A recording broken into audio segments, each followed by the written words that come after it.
Halos wala ng mga basurang lumulutang. Yun na lang nasa gilid. May mga basura doon. Ang ganda rin ng quality ng tubig. Sa kanan merong kalsada ng JP Rizal. Dito sa kaliwa wala mga kalsada. Ayan, dahil pa mga gigibay mga bahay, re-relocate. Hindi kaya dito magtusok ng mga poste. Ang lapad naman. Ayun, nabawasan ng vandals. Parang ano to, stock room o storage. Mas maganda pa yung magiging It's a Busway concourse dito. Ang ganda lang nga nitong Rockwell na walkway. Tapos gaganda pa. Yan, welcome po ulit sa inyo sa JP Rizal Avenue pa rin to. Lahat ng nadaanan ko mga waiting sets dito sa JP Rizal Avenue. May mga bandal saka sira. Tinanggal na yung kesame. May nagbabahay dati dyan. Mga natutulog. Wala na. Hindi na nila matutulugan. Ito pa. Tagal na ito. Mga kable.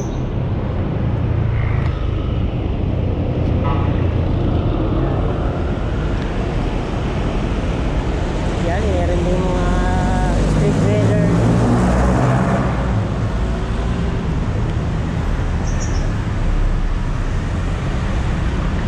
Hindi na talaga nalagyan to ng ng mga halaman. Nalanta na yung iba.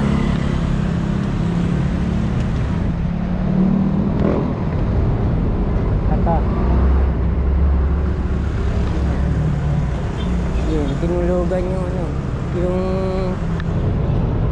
upuan.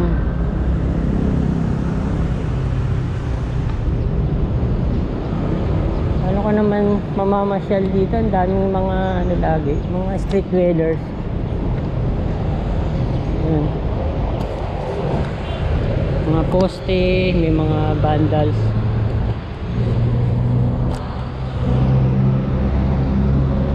So mayroong mga vandals. Malaking gate dun, may vandals na rin, no?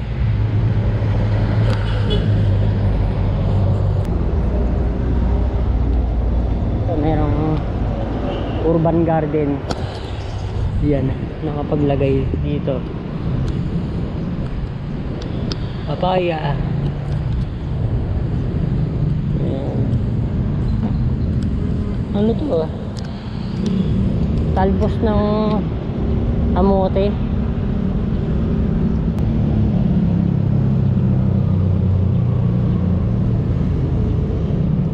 Ito ang laging pinipinturahan. Yun, nabawasan ng vandals. Parang ano to, stock room o storage. Di naman to CR.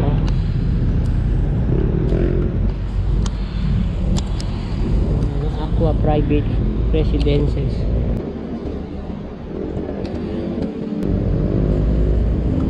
Di gumagana yung waterfalls.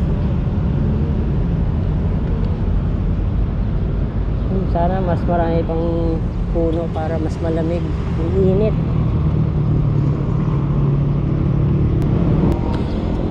Tingnan natin yung gilid. Kedli, mga namimingot dito. Wala. Mga street vendors sa gilid. Dito pinakamalapad ang Rizal River Walk. Pwede na rin isama sa sa Esplanade para sobrang lapad. Hindi kaya dito magtusok ng mga poste. Ang lapad naman. Hanggang dito lang.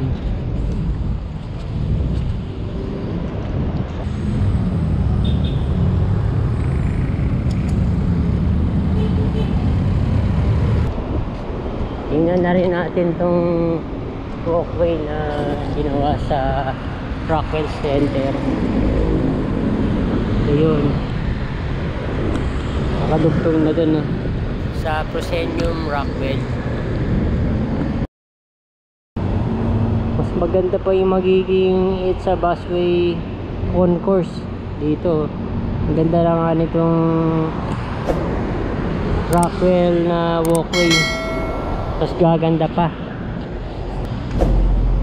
The first of its kind in the Philippines.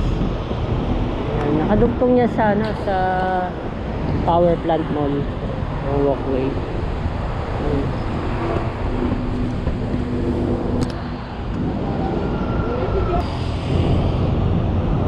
Nakadugtong siya sa Proscenium condo.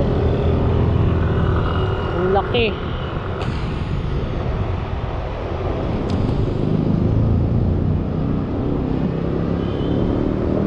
Ito yung footbridge na may aesthetics.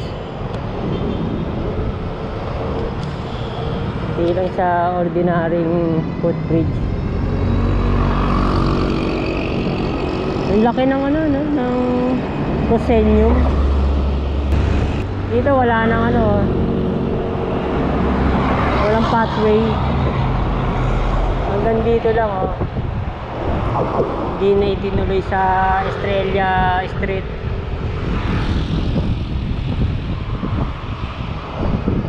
Ito na yung North Bank ng Halston. May konti na rin basura sa Estrella Pantaleon Bridge. Tagal na rin ginagawa nito.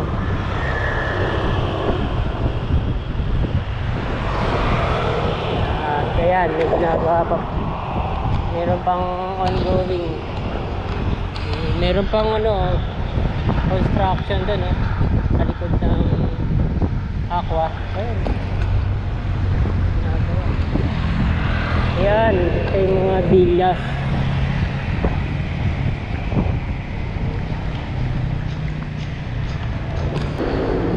Mga villas sa likod ng Aqua Private Residences. Dito na. Nasa pala itong North Bank, 5 hectares.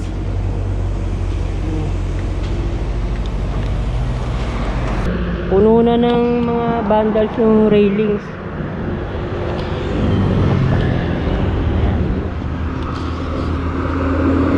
Ang ganda nung nung umpisa. Dumudumi na.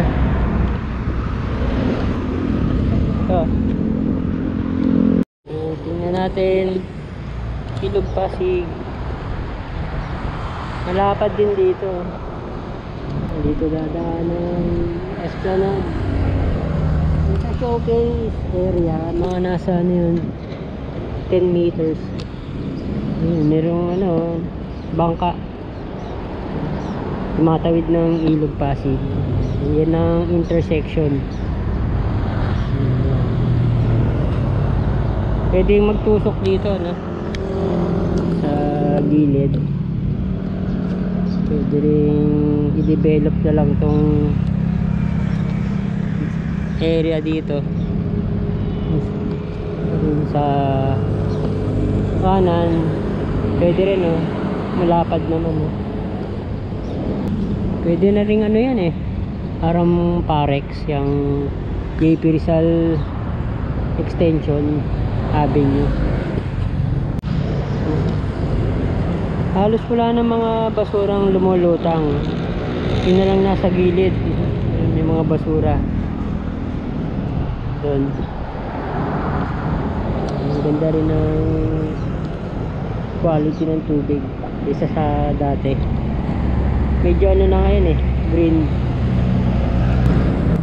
Sa kanan merong kalsada ng JP Rizal. Dito sa kaliwa wala mga kalsada. Ayan, dahil pa mga gigibay mga bahay, re-relocate. Masyado pa silang malapit sa Ilog Pasig. Doon din sa malapit sa Guadalupe Bridge. Ang dami pa rin mga bahay doon. Laking-laking ano to, gawa to, no? Ayan, tara.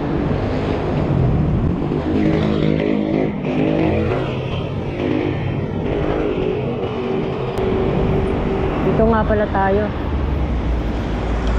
Ayan, natakpan na yung mga vandals o mga pentel-pen lang yung iba. Pero hindi pa lahat na tatakpan. Dumumi na yung railings. Mga ano na to, 2.5 taon nang nakabukas. Tingnan natin yung Ilog Pasig. Ayun, kakaunti lang ang mga basura sa gilid. Dito rin, oh, wala rin, oh, kaunti lang. Di katulad dati, talaga ang dami. May epekto na ang kampanya ni President Bongbong Marcos. Mas malinis na Pilipinas. Pati pala mga water hyacinths, oh, kakaunti lang, oh. Halos wala na nga, oh. Thank you for watching po ulit. Mag-subscribe, like at comment na kayo kung ngayon nyo pa lang po nakita ang aming channel. Walang gumagawa dito ng Esplanade. Doon lang talaga sa likod ng Manila Post Office at sa Binondo Intramuros Bridge ang construction. Wala dito. Pero ang ganda pag dito na nakarating. Ang ganda rin ng view. View ng Makati City. Skyline ng Makati. Ganda. Ng Rockwell. Aqua Private Residences. Rockwell. Ganda ng view. Ito nga lang, oh, ang dami ng mga vandals ng railings. Lahat na nilalagyan, oh. Ayan, hanggang doon lang ang daanan, patwalk.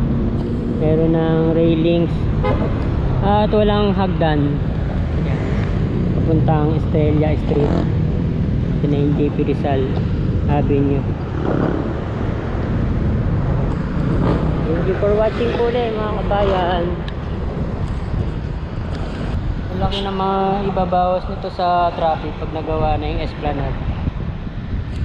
Hindi mo na kailangan magmotor.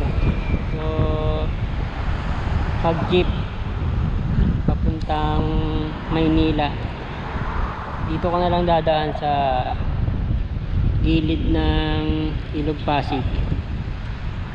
Pwede ka na makapunta ng Manila Bay at Laguna de Bay. Ganyan, no?